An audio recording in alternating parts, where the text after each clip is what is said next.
Bueno, pues no sin nostalgia con este último podcast, el quinto de la serie, terminamos los festejos, pues que a la manera de fiesta patronal hemos realizado en Literatura en Espiral por el 70 aniversario de publicación de la novela de Juan Rulfo, Pedro Páramo. Así que vaya usted por sus gordas de horno con chile, unos nopalitos así con mucha baba, un mezcalito con sal de gusano, porque le voy a contar. Aquí es pura gozadera literaria, ¿eh? Bueno, pues le cuento que iniciamos la fiestonona, pues primero con un taller de lectura al que se integró un lectorado extraordinario. Y gozamos paisajes, el diálogo, el análisis, la comprensión, leer en colectivo. Mire, hacer comunidad con mesas abundantes, agüita de flor de Jamaica y más delicias para disfrutar una obra literaria extraordinaria. Muchas gracias por su confianza. Y pues vamos a iniciar así, afirmando con cautela, que los mundos ensoñados, agónicos e irónicos de El Llano en Llamas y Pedro Páramo guardan entre sí una sorprendente unidad, porque no se trata de leer aquí o que los cuentos o que la novela. Aquí se trata de leer a Juan Rulfo.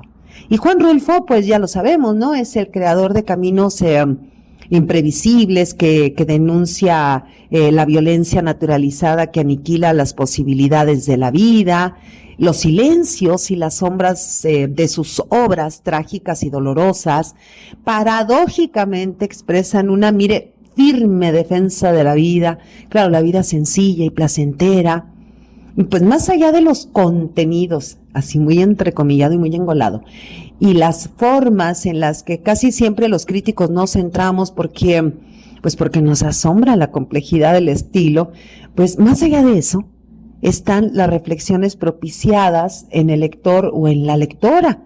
Por ejemplo, la reflexión sobre la tradición oral, es decir, los cuentos, ¿no? Las leyendas que se narran en los pueblos. Está la reflexión sobre la relación entre los espacios de la percepción en los monólogos o en las descripciones del paisaje. Es decir, está la reflexión sobre la complejidad de mirar en nuestra mente lo que leemos y la reflexión también de nuestra capacidad para escuchar palabras en los silencios. Y aquí la importancia, entre más, estaría en los modos en que Rulfo nos sitúa a nosotras, lectoras, y sitúa a los lectores, y exige, ¿no? Exige lectorados vivos, activos, participativos en el mundo de la ficción. Que entremos al mundo de la ficción. Y pues mire, él lo dijo más de una vez, dijo que su pretensión es situarnos en el desconcierto, en lo insólito. Y pues vamos sintiendo cómo de la atmósfera de sus obras emana el calor, la resequedad pedregosa, la desolación, la aparente ausencia de vida, la percepción y la sensación de extrañeza, de miedo, de muerte, que pues se va apoderando, ¿no? Poco a poco de quienes llegamos junto a Juan Preciado a Comala.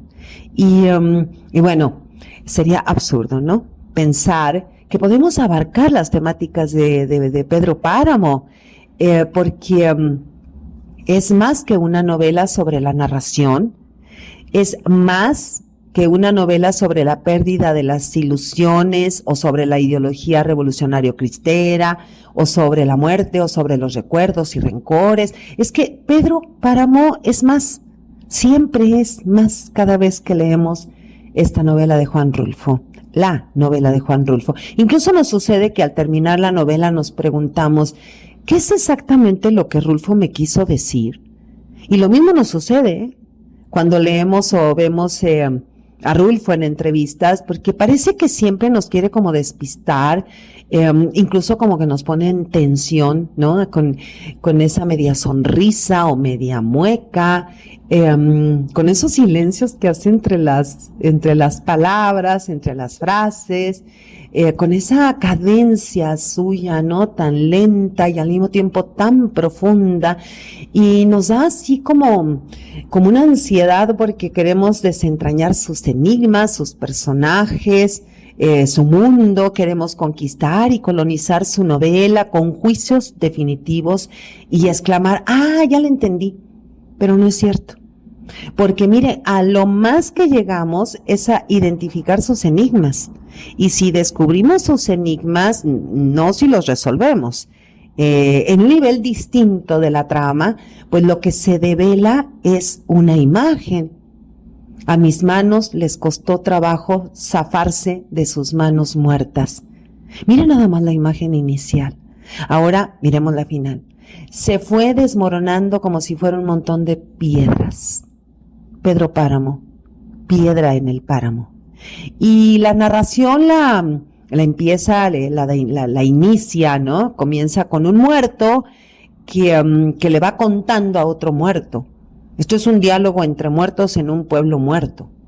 En una estructura construida de silencios, de hilos colgantes, de escenas cortadas, donde todo ocurre en un tiempo simultáneo que es un no tiempo.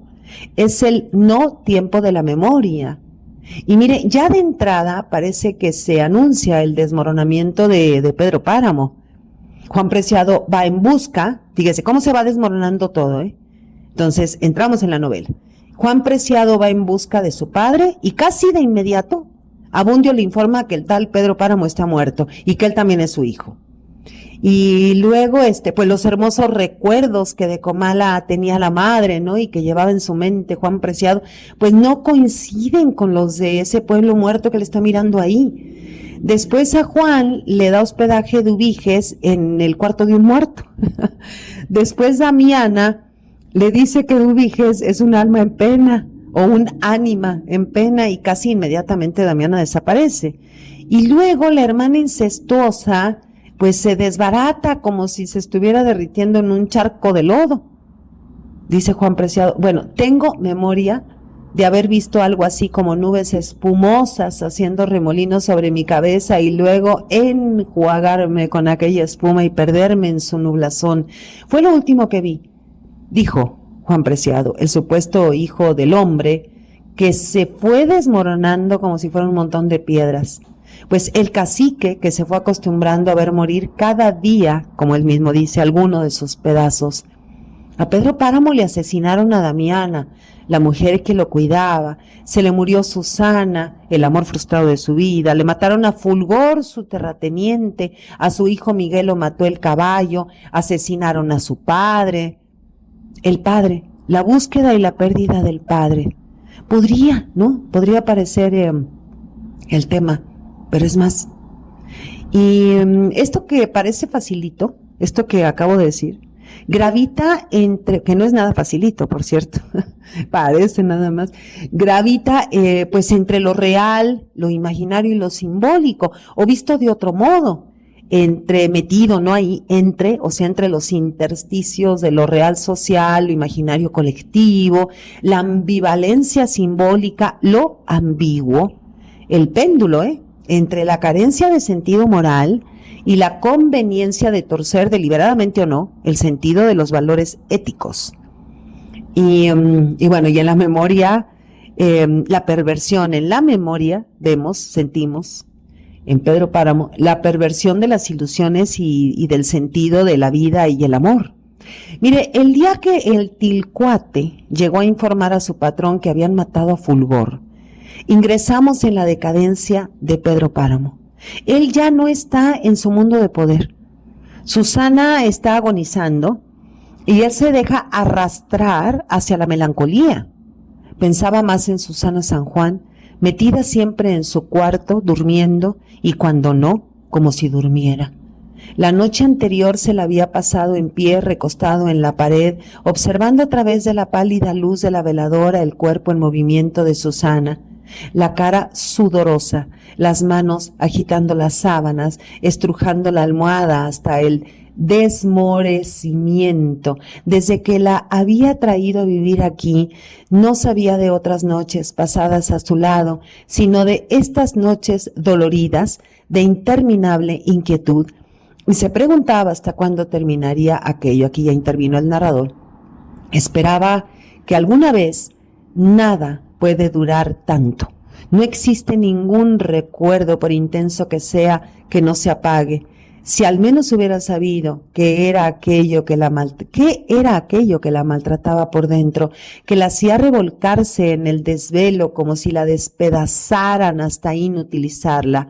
Él creía conocerla, y aun cuando no hubiera sido así, ¿acaso no sería suficiente saber que era la criatura más querida por él sobre la tierra? Y que además, y esto era lo más importante, le serviría para irse de la vida alumbrándose con aquella imagen que borraría todos los demás recuerdos. Pero ¿cuál era el mundo de Susana San Juan? Esa fue una de las cosas que Pedro Páramo nunca llegó a saber. Bueno, la cuidó años. Pedro Páramo cuidó años a Susana San Juan. Parece que más de 3 años. Estuvo ahí de pie, mirándola enloquecer y morir. Susana murió un 8 de diciembre y de día y de noche las campanas siguieron tocando. Aquí estoy mezclando algunas citas porque esta parte es muy importante ir entendiendo ese desmoronamiento, esa muerte, esa agonía, ¿no? de Pedro Páramo. Y las campanas día y noche siguieron tocando por la muerte de Susana. Bueno, y ese mismo repique de esas campanas de duelo, pues se convirtieron en campanadas de fiesta.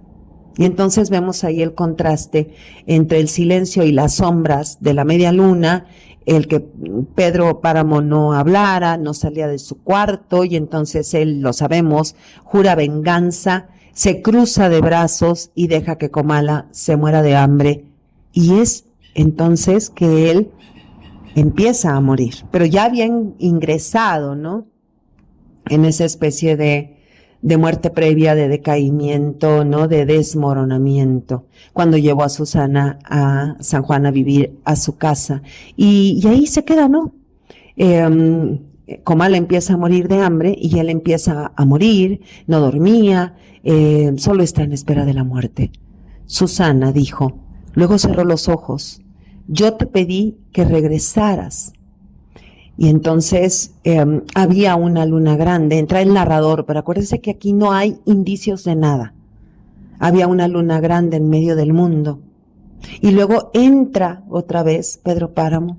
Se me perdían los ojos mirándote, los rayos de la luna filtrándose sobre tu cara. No me cansaba de ver esa aparición que eras tú, suave, restregada de luna. Tu boca abullonada, humedecida, irisada de estrellas, tu cuerpo transparentándose en el agua de la noche. Susana San Juan. Quiso levantar la mano para aclarar la imagen. Ahí entra otra vez el narrador. Quiso levantar su mano. Pedro Páramo quiso levantar la mano para aclarar la imagen. Pero sus piernas la retuvieron como si fuera de piedra. Que esto lo vamos a volver a decir otra vez y a reiterar, porque esta es toda la transición, ¿no? Que vamos viendo en la agonía. Quiso levantar la otra mano y fue cayendo despacio, de lado, hasta quedar apoyada en el suelo como una muleta, deteniendo su hombro deshuesado. Esta es mi muerte, dijo. Y Damiana lo seguirá cuidando en la eternidad, ¿eh? ¿Qué mató a Pedro Páramo? No quién. Eso es lo de menos. Porque Pedro Páramo tenía muchos enemigos y cualquiera pudo haber sido. Aquí preguntarnos qué lo mató o qué lo fue matando. Entonces vamos a ingresar en una significación especulativa. Pues quizá lo fueron matando la soledad, la decepción, las pérdidas, los duelos, la melancolía. Y en la tradición mítica y literaria, amor y melancolía, usted lo sabe, están íntimamente ligados. Susana se ausenta, Susana regresa loca, Susana enferma, Susana muere y su ausencia se convierte en recuerdo. Hace mucho tiempo que te fuiste, Susana. La luz era igual entonces que ahora, no tan bermeja, pero era la misma pobre luz sin lumbre envuelta en el paño blanco de la neblina que hay ahora. Era el mismo momento, yo aquí, junto a la puerta, mirando el amanecer y mirando cuando te ibas, siguiendo el camino del cielo. por donde el cielo comenzaba a abrirse en luces, alejándote cada vez más desteñida entre las sombras de la tierra. Fue la última vez que te vi. Pasaste rozando con tu cuerpo las ramas del paraíso que está en la vereda y te llevaste con tu aire sus últimas hojas. Luego desapareciste. Te dije, regresa, Susana. Y esto lo dice un dios telúrico, un cacique rico y poderoso, un hombre que es temido, pero es un hombre que ama intensamente a una mujer que jamás podrá amarlo, porque esta mujer está perdida en la locura y por otras muchas razones no lo ama, ni siquiera está en su mundo. Y él, pues, el cacique de Comala, dice, miraba caer las gotas iluminadas por los relámpagos y cada que respiraba, suspiraba y cada vez que pensaba, pensaba en ti, Susana. Bueno, es que este cacique es un poeta. Definitivamente es un poeta. Creo que es el único cacique en la tradición literaria que es capaz de amar a una mujer y que además es poeta. Tus labios estaban mojados como si los hubiera besado el rocío. Y en el pensamiento de Pedro Páramo, en sus recuerdos, en sus monólogos, está la tradición de la lírica cortesana. Mire esta extraordinaria imagen. De ti me acordaba cuando tú estabas allí mirándome con tus ojos de agua marina. Imagina usted la cara de su capataz, además, cuando Pedro Páramo le dice a Fulgor, ¿sabías, Fulgor, que esa es la mujer más hermosa que se ha dado sobre la tierra? Mire nada más la vulnerabilidad de un tirano. Y bueno, con el regreso de Susana, Pedro Páramo, dijimos, ingresa en un estado de pasividad, porque regresa loca. Ya no hay posibilidad. Pedro Páramo no puede convertir esa mente perdida en los sueños o entre los ensueños, no puede convertir a esa mente en un cuerpo de carne y hueso. Y a Pedro Páramo deja de importarle todo. No le importa ni la revolución, ni sus tierras, ni los carrancistas, menos los villistas, ni los cristeros, ni lo que hagan sus subordinados, nada más con que no le pidan dinero, ¿no? Y bueno, ya cerca de la muerte, el cacique piensa, con tal de que no sea una nueva noche. Y el narrador agrega, porque tenía miedo de las noches que le llenaban de fantasmas la oscuridad, de encerrarse con sus fantasmas, de eso tenía miedo. Ahora, es un cacique, o más bien lo era, porque aquí ya no sentimos ningún poder de Pedro Páramo. Y bueno, sabemos que las fantasías viven entre el sujeto y el deseo. Ahí se acomodan las fantasías, ahí se alimentan. Y cuando el objeto del deseo desaparece, esas fantasías se convierten en fantasmas. Y aquí estoy hablando de Lacan. Y dan ganas de morirse. Porque ese yo actualiza el pasado en un presente estático. Dice, allá atrás Pedro Páramo, sentado en su equipal, miró el cortejo que se iba hacia el pueblo. Sintió que su mano izquierda, al querer levantarse, caía muerta sobre sus rodillas, pero no hizo caso de eso. Estaba acostumbrado a ver morir cada día alguno de sus pedazos. Vio cómo se sacudía el paraíso, dejando caer sus hojas. Todos escogen el mismo camino, todos se van. Después volvió al lugar donde había dejado sus pensamientos. ¿Y dónde los había dejado? Pues en su interno, ¿no? Páramo desierto. En el rencor contra la vida misma que le permitió arrebatarle tierras a otros, que le dio poder, le dio dinero, le anuló la moral y la ética, pero no le curó la soledad y el desamparo. Y el amor por Susana humaniza al personaje, lo hace ambiguo, lo hace ambivalente y lo hace también inolvidable. Para Bundio, Pedro Páramo es un rencor vivo. Para Bartolomé San Juan, Pedro Páramo es la pura maldad. Y sin embargo es un hombre que ama. Y mire, si cabe considerar que la novela de Juan Rulfo cuenta una historia de amor, que pudo ser una hermosa forma de redención, pues habrá que decir que se trata de la historia amorosa más amarga más amarga que podemos leer. Pedro Páramo. Y entonces ahí es donde podemos nosotros imaginar la pasión, que la pasión de Pedro Páramo es terrible y destructora. Es una pasión que ha perdido ya su inocencia porque perteneció al paraíso de la infancia. Y me parece que en esta narrativa no hay otro testimonio así de ardiente del amor-pasión, ¿no? De ese amor, estoy hablando de un cacique y de una mujer que está loca, pero esa mujer loca ni siquiera lo mira a él, ¿sí? Y él está tremendamente enamorado de esa mujer que cuando era niña, pues convivió, jugó con él, ¿no? Y aparece nada más este único recuerdo feliz, dijéramos, en la vida de Pedro Páramo, porque el siguiente recuerdo sería cuando ella se va. Y de ese amor, ¿no? De esa intensidad del amor, pues va convirtiendo al amante en polvo, pero en polvo enamorado.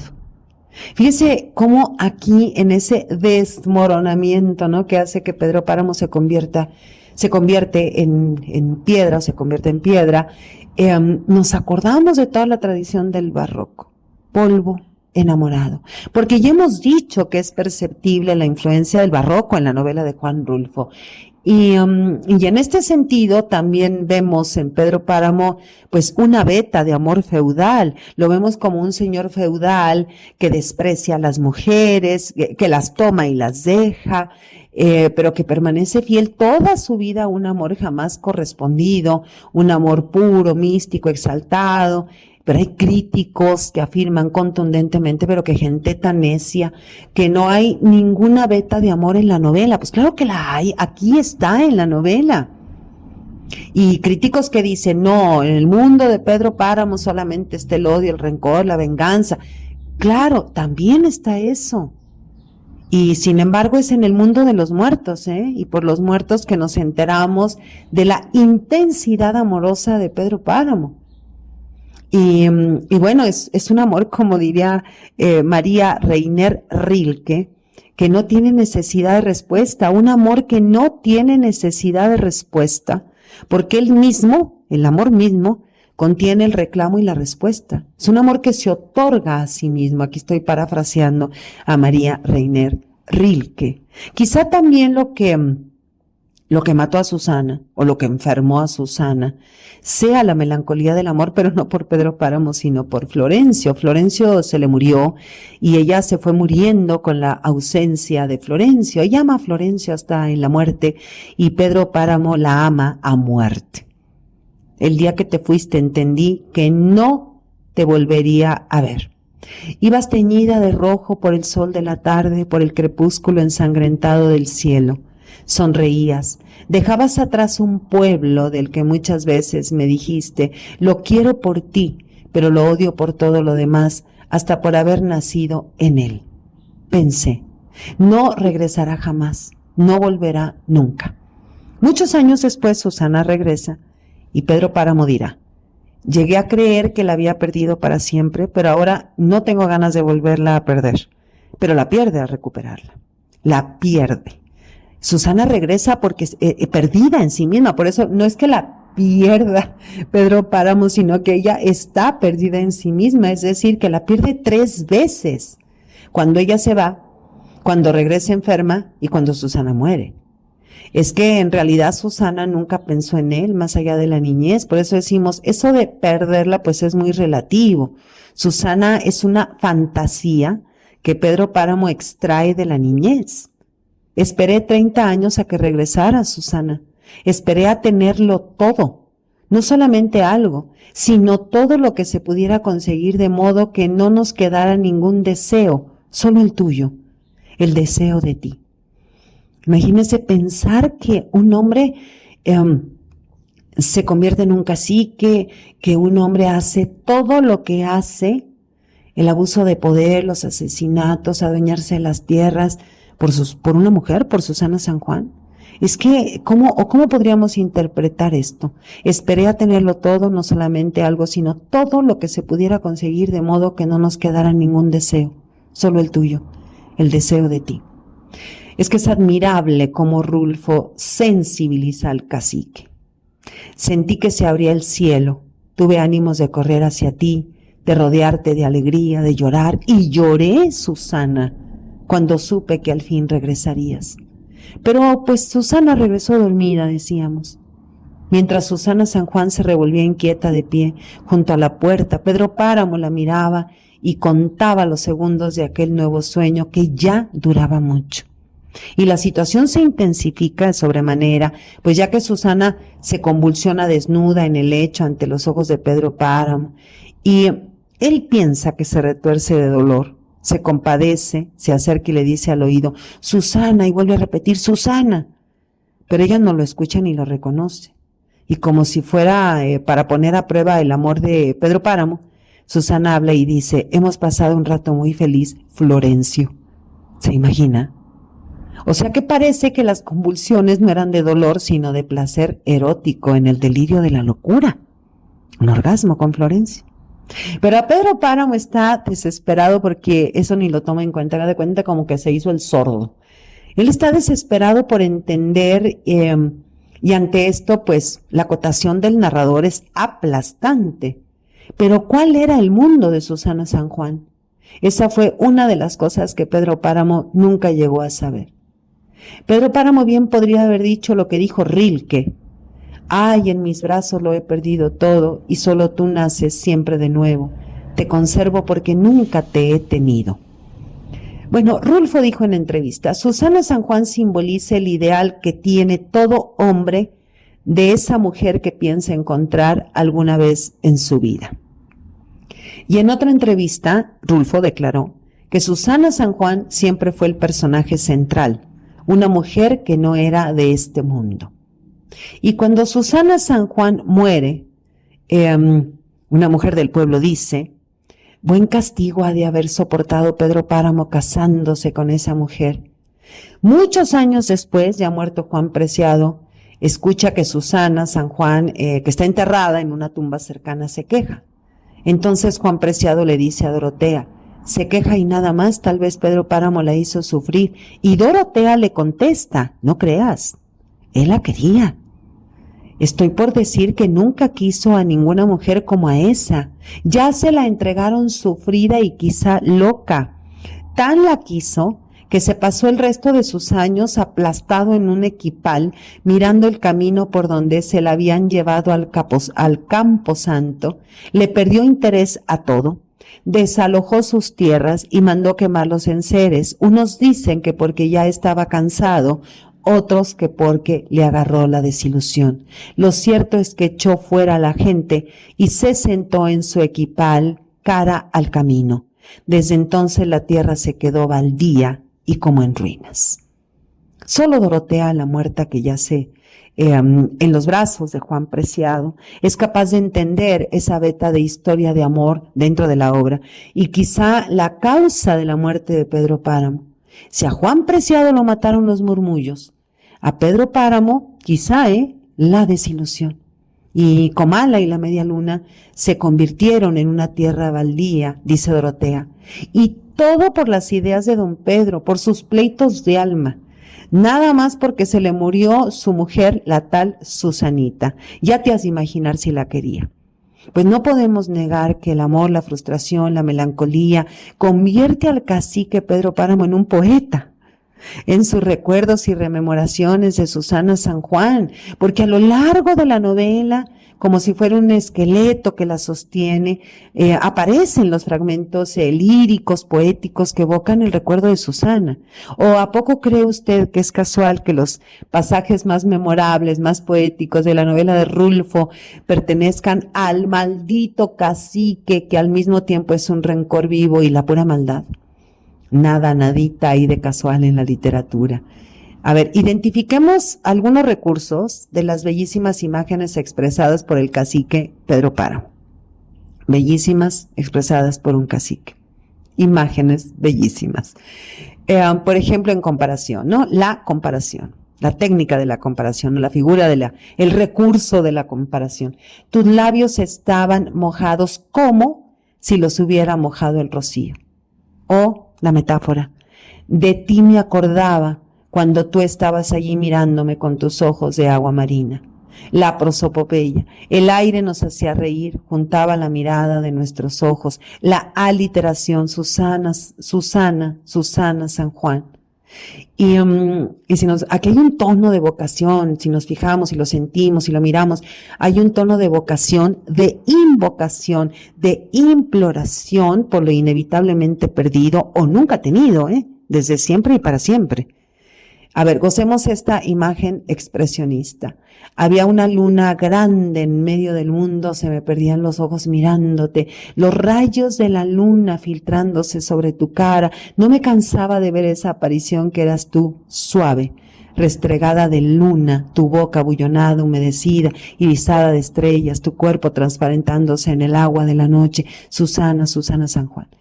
Este es el nivel máximo del lirismo del poeta Pedro Páramo, que además evoca a centenares de metros encima de todas las nubes, mucho más allá de todo, estás escondida tú, Susana, escondida en la inmensidad de Dios, detrás de su divina providencia, donde yo no puedo alcanzarte ni verte y a donde no llegan mis palabras.